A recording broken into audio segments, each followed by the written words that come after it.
What is it like trying to improve on a game like Call of Duty 4? It's a hugely daunting task. There's the game exploded past our wildest expectations. Which is a curse and a blessing at the same time.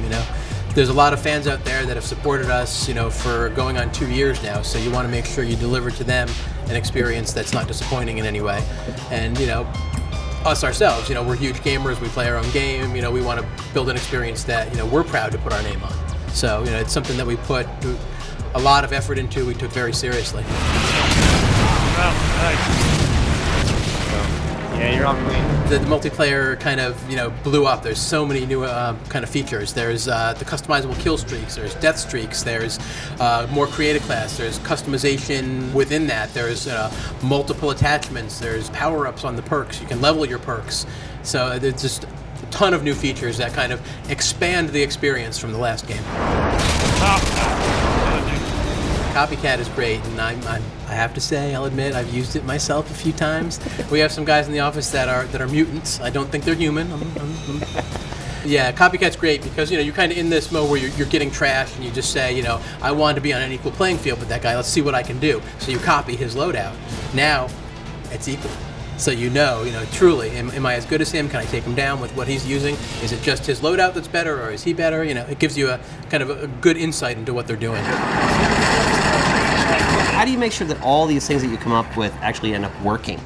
It's a ton of trial and error. We put things in and we change the way they work. And with the riot shield, you can't shoot. So now you can melee with it. So if you get up close to somebody, you can use it as a weapon. But you are limited in what you can do. So it's really well balanced, and it is really about playing the game, going through it, trying something. We're very iterative in what we do, in both the single player and the multiplayer. But it's especially important on that multiplayer, where you want to get in there and see what works and what doesn't, and what feels right. It really is a lot of kind of feeling. It's driven by feeling and driven by kind of play. We don't put vehicles in the multiplayer. It's just not the focus of what we're trying to do. We're about that infantry combat, that smaller, close, kind of tight-knit experience where you can have good funnel points and have good flows through the map. A vehicle game, while it can be fun, it's not what we're trying to do. It changes kind of the dynamic of the game. Think you'll ever do that? Anything's possible.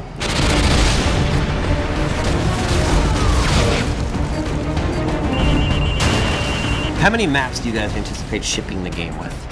A good amount. Over 12? There are a lot of fun maps. Have you reworked any of the old Call of Duty 4 maps for this game? There are a lot of fun maps. Do you have a couple map packs coming out exclusively for 360? Have you worked on anything like that on the Sony side? They're coming out first on the 360. They'll be available on the PS3 as well. Right, but do you have any exclusive maps set aside for the PlayStation 3 where they'll come out first for that system? We don't currently, no. We're trying not to flood the market with media. We want there to be less things out there, but of better quality. So we want you to, anything you look at, it's not confusing. There's not 100 different versions of 100 different videos. It's just here's what the game is. We have a few things out there that really explain what this game is and let people look at it and get the game.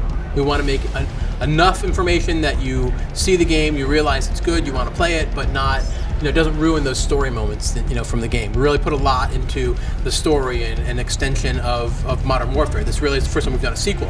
So we want that story to be pristine as possible to the players.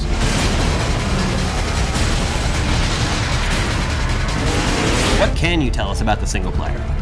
The single player is great. I mean, it's a sequel to the last game, which is great. So there's characters in it from the previous game. You'll get to expand on some of those stories. You'll see how actions from the last game really affect the world and the state of what the world is in this game. So it's a great experience. It's an interactive action movie. I mean, it's just a fun, thrilling, emotional ride.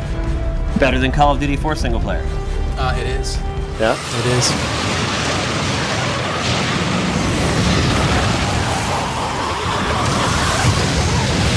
This event's been sponsored by Xbox 360. They showed their bundle today. Are you guys doing anything special with the PlayStation 3 version of the game? We do not have a special bundle for PS3, no.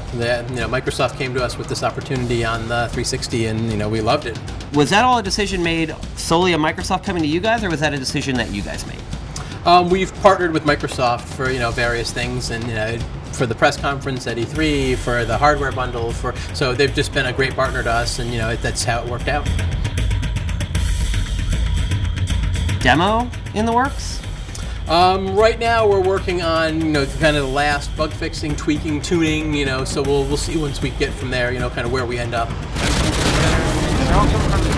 What do you have to say to those people that are so dedicated to this franchise? I think they will be blown away with what they get in Modern Warfare 2, so they should not be scared to come over. We're kind of feature locked, everything's there that we're going to ship with. It's just a matter of making it perfect.